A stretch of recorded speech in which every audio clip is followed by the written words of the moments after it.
Thank you. Woo! Yeah, definitely give us a follow. Stop by the booth. Gonna keep going. Next to me is Izzy. What's up, Izzy? How you doing, brother? What's going on? I guess I'm taking this one. There we go. Yeah. Alright, I always had to be one of those guys that says, "What's up, New York Comic Con?" That's what I'm talking. I didn't touch the mic this time. That was my fault. I apologize. See, you can't do shout outs in this booth. Yeah. Do a shout out, the microphones go crazy. So, Izzy, let them know about yourself, man. Yeah, so I'm Izzy. I'm the host of my own YouTube channel, the IzzyVerse. Obviously, as a little vein on my part, but really what it is as we talk about multiverses and comics and things like that, I just figured do a channel to talk about everything you love about everything pop culture, right? We have these shows here, and when you go back to my upbringing, I grew up, just like most of everybody in this panel, I grew up in the Bronx. I was always the geeky kid. I was geek before it was chic. And you guys know what I'm talking about, right? Where everybody's like, I don't watch that, and I don't watch that, I don't want to do that. So I was huge on comics. I was always collecting comics. I was a huge mainstream comic guy.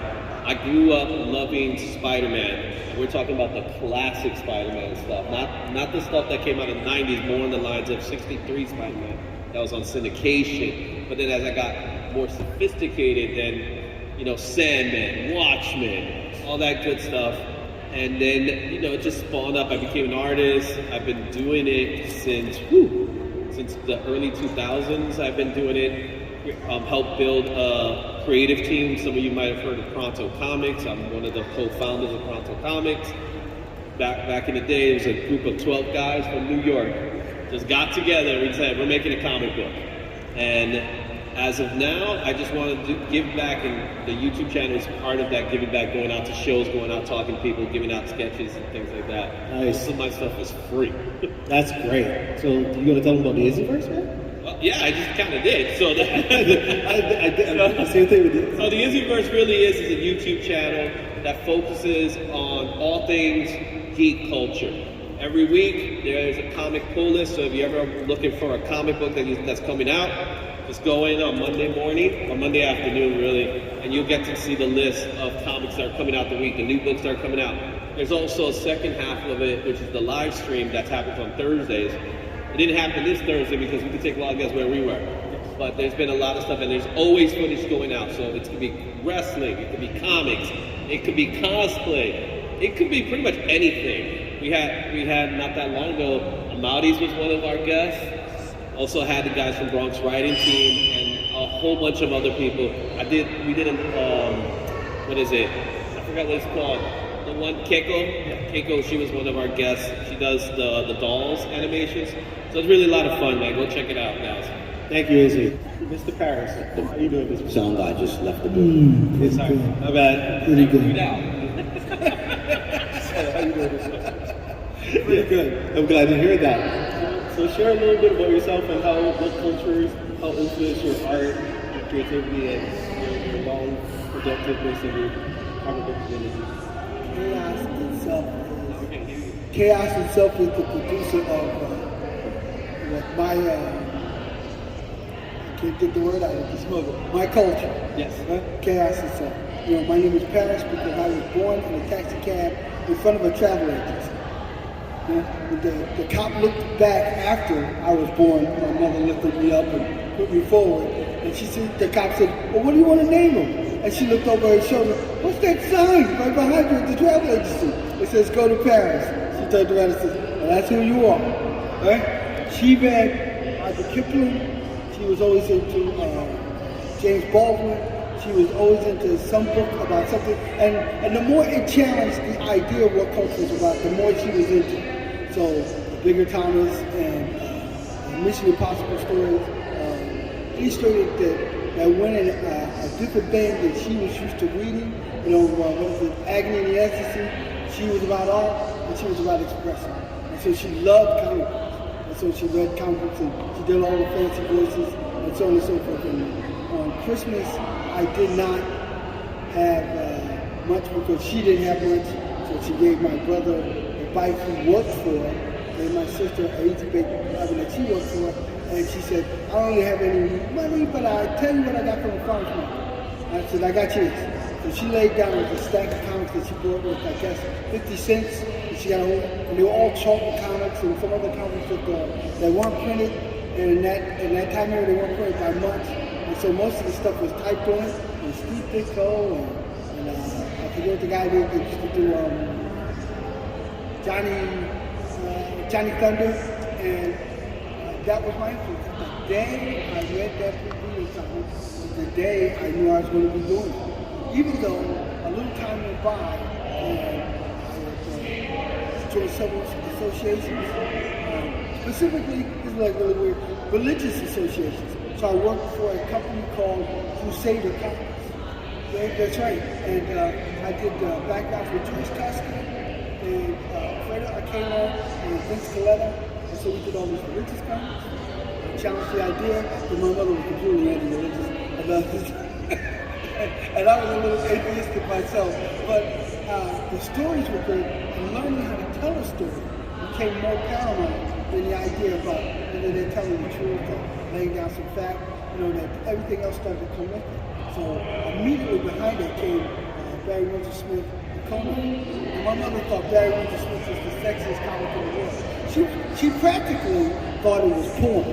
So she was just talking about putting hair in the hand, and she was in the text. Felt like she had to show me what it meant, and get me involved in an idea. So she peeling on it. She talked about the skin of the Lord and how capturing the skin of the Lord is capturing and understanding. Pulling the skin back is telling the story. And it became my watchword, how I got involved in anything. So Jack Kirby would do Kurt Von Donigan. Oh, you want to cut it short? I'm sorry. Right down there. Yeah. For you. For any of you. Sorry, Paris. We're limited time, so. No problem. I'm now doing a thing called fan fiction. I'm not worried about it. I do work for a lot of companies, but I prefer at this moment to interact with my audience. And so I'm making comics from different places like Patreon, doing a thing called the CIA, Comics in America. And when you do Comics in America, they're about everything that challenges the idea. There's a comic in it called King Louis, which is kind of he's a super activist. He saves the world, but he's kind of getting challenged by every idea going along. There's the Squad in it, you know who they are, but I'll get into all of that later. But my influence show up in the work. The workers like Milton Caniff, Jack Kirby, different people that meant something to me, the things that meant something to her, and I incorporate all of that into my stuff. Thank you. They'll be there for me. Thank you, Barry. Appreciate it, man. Great story.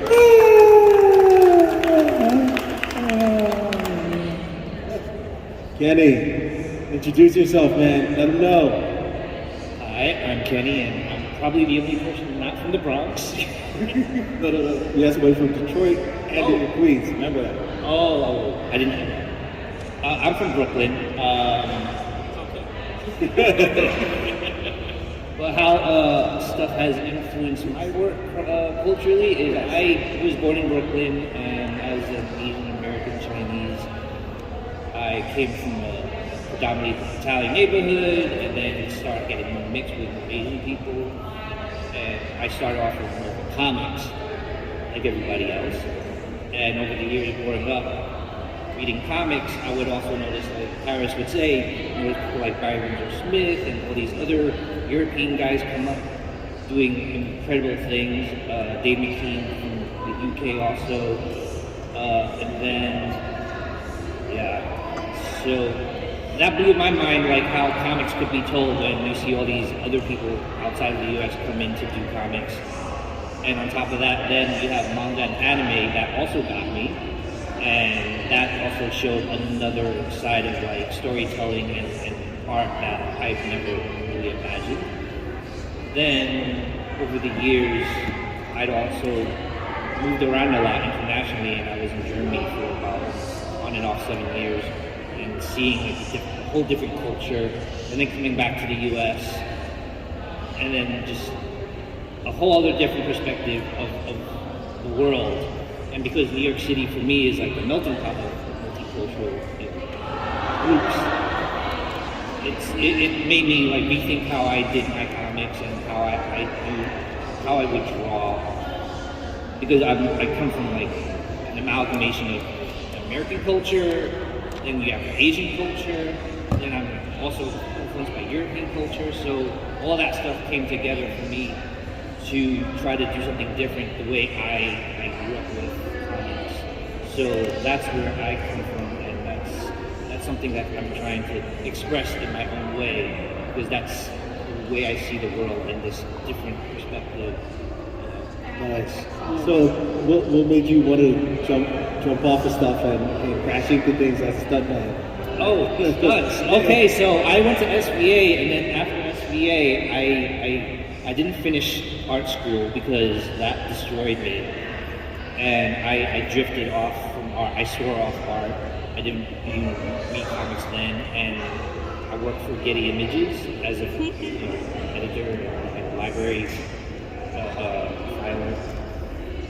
And once that was over, I drifted for another 2 years. Like, what am I going to do with my life now? And I just happened to know some people who I was working out with, because I was doing martial arts, gymnastics since I was a teenager. And they're like, "You want to be a stunt guy?" I'm like, "What's a stunt guy?" And they're like, "This is what you do in the movies. They fight, they fall." I was like, "Oh, okay, sure, whatever." And they gave me a number to do auditions, and I got this one audition where I just had to do this crazy stuff, and they're like, "Yeah, you're hired." And that's how I get into stunts. And I did that for the past 20 plus years before. Thanks. Yeah, so I did that for a lot of years before I started drawing again. And then people were like, "What are you doing with all this other stuff? Why are you throwing your body around when you can draw?" And for the past, I believe, 12 years, I've started getting back into drawing, and I developed my own comic, which I will get back to once I'm done with all these other projects. My comic is pretty much going to be an amalgamation of all that stuff that I love, like anime, fantasy, Mobius type landscape stuff. So yeah, that's how I got into stunts, and that's how I got back into comics. Nice. Congratulations, bro.